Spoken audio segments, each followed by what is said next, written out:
This is my track speed concept 9.9 Project One bike, which has also evolved into this second generation, I would say iteration or build. Previously it had Shimano Derailleur Di2 group set, and now I'm going to talk you through the changes. So right away you may see that something is missing. This is of course the front derailleur. I have used Force 1 TT system for this bike, which I think perfectly suits the nature of bikes like these, and the narrower gear range is perfectly sufficient, which I have confirmed today on a test ride. So this is the Force 1 rear derailleur,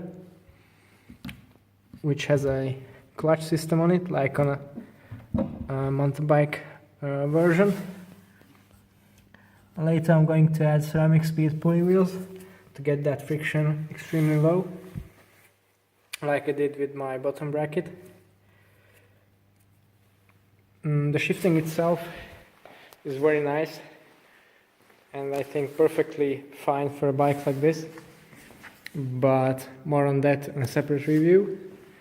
Other nice feature is of course the added simplicity of the system. I think it looks really cool, and it is definitely a conversation starter. The cassette, of course, due to this design I had to use a wider range cassette. This one here is the SRAM Red 11 to 32 cassette from the Wi-Fi range. It's extremely light, and I really like this design because it's one-piece billet steel. Then going on to the chainring. This is the SRAM 1x specific narrow wide profile chainring. It's a 50 tooth to suit my riding speeds. I think anything bigger than that would be overkill. You don't do too many fast downhills on a bike like this, because you don't do the climbs at the first place. So back to the cockpit.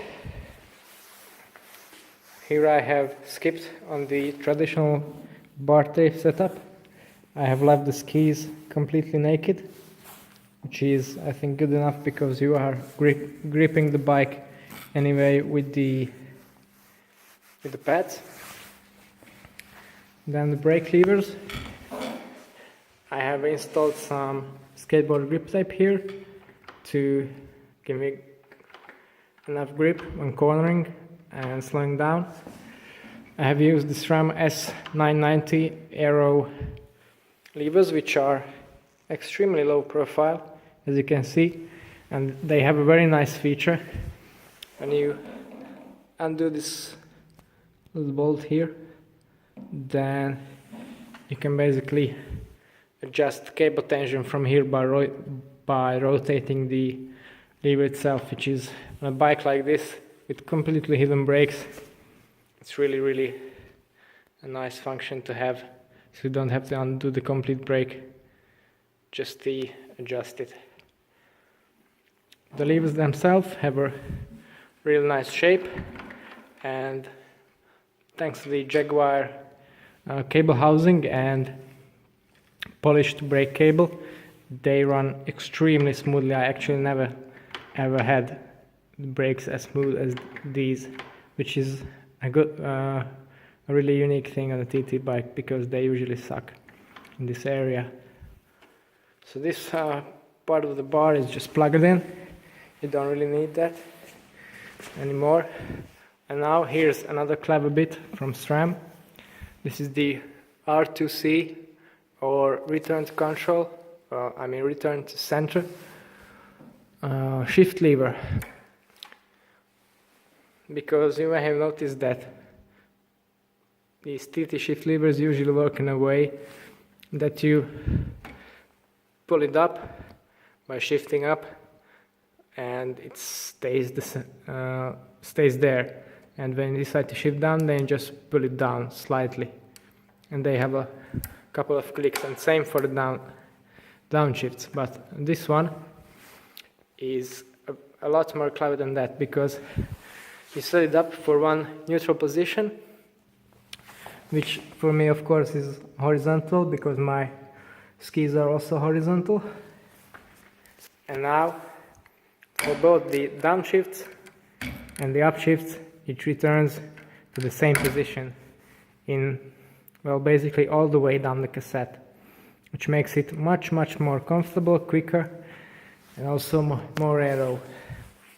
Another nice feature is that it actually shows you which gear are you in. So this makes it, the complete shifting mechanism, extremely easy and straightforward.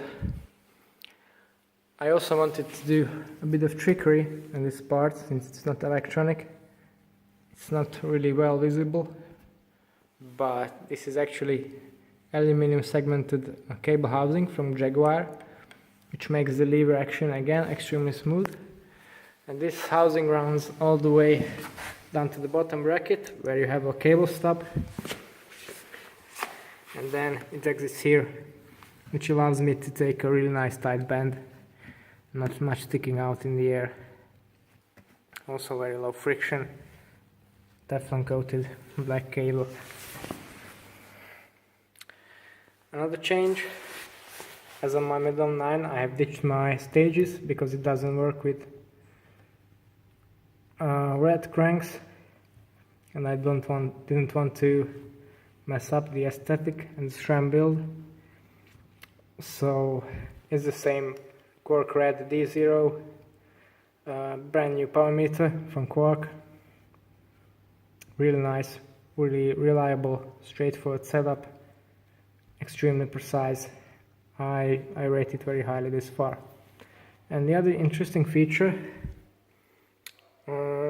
as you may have known from my previous video, I switched to speed play pedals, and I wanted to go a bit further to the aerodynamics department on this bike, so I opted for the Zero Aero titanium pedals, which are just single-sided, but they have a dimpled other side, which sits flush with the aero cleat, and it makes a smooth transition from shoe to cleat to pedal, and it should be the most aerodynamic pedal system available today. And it's quite easy to believe that when I look at the bulkiness of some other systems.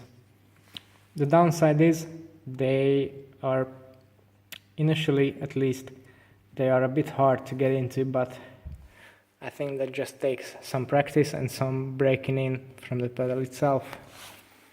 Then is the standard issue triathlon model track speed concept 9.9 frame set with the full foil fork, again completely integrated front end, size M, draft box, speed box. They're nice for gels, so you don't stick them in the pocket where they mess up your airflow when you're back. They are much faster here. Bottle cage, then my dash saddle, which is a really nice piece, very light.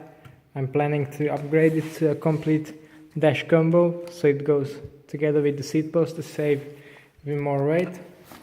And then there's the dash Gretchen disc and the Aero 60 front, Vittoria Corsa 25mm tubulars. This build also has decreased in weight from 8.3 kilos to 8 kilos dead, which, if you think about it, is quite amazing, because most standard road bikes on the mid-range of the price, the mid-range price-wise, or some higher-end aero bikes are in this category. 8 kilos if with the triathlon accessories on. If you take those off, you actually go below 6.5 kilos, which is extremely light for a bike of this kind. With a full disc, full aero setup, amazingly fast TT bike right there. 1x SRAM mechanical gearing, speed play pedals, quark power meter. So this is my TT bike build. I hope you enjoyed this video. Give the thumbs up if you did, and be sure to check out my other videos of my other bikes and my other stuff, and keep subscribed subscribe to the channel to get fresh updates from all the kit that I try and use and abuse. Thanks for watching.